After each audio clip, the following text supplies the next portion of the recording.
जी आई शिकलेली असेल तर त्यांचे मुलं निश्चितच पुढे गेलेले आहेत। आणि आपण बघितलं तर पहिल्या शिक्षिका आपल्या ह्या झालेल्या आहेत कोण? सावित्रीबाई फुले।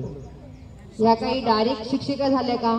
नाही, तर त्यांना सुरुवातीला ज्योतिबांनी शिक्षण दिलं आणि शिक्षण दिल्यानंतर त्यांना पहिल्या शिक्षिका केल्या। आणि ज्यावेळेस ते शिकवण्यासाठी शाळेमध्ये जात असायच्या त्यावेळेस त्यांना रस्त्याने जाणारे जे लोक होते त्यांच्यावरती दगड फेकायचे, शेण फेकायचे, विचित्र बोलायचे, परंतु तरी सुद्धा त्या माघारी फिरल्या नाही।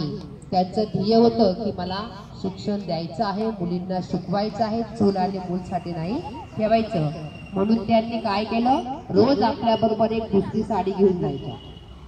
चिखल फेकायचे, दगड फेकायचे, शेण फेकायचे, तिथे गेल्यावरती ते साडी चेंज करून घ्यायच्या आणि त्यांचं ज्ञानदानाचं काम त्या करत होत्या। आणि हे करत असताना त्यांना भरपूर संकटांना तोंड द्यावं लागलं, पण तरी त्या मागे हटल्या नाही।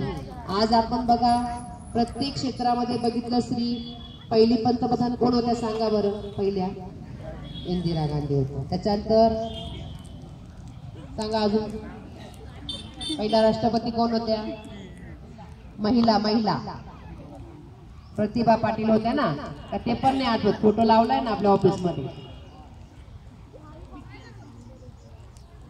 पुन्हा अजून कोण सांगा बरं? अंतराळात जाणाऱ्या कोण होत्या पहिल्या? कल्पना चावला। मग आता या ठिकाणी बघा आपण ज्या स्त्रिया बघत आहोत सगळ्या क्षेत्रामध्ये आघाडीवर आहेत। आम्ही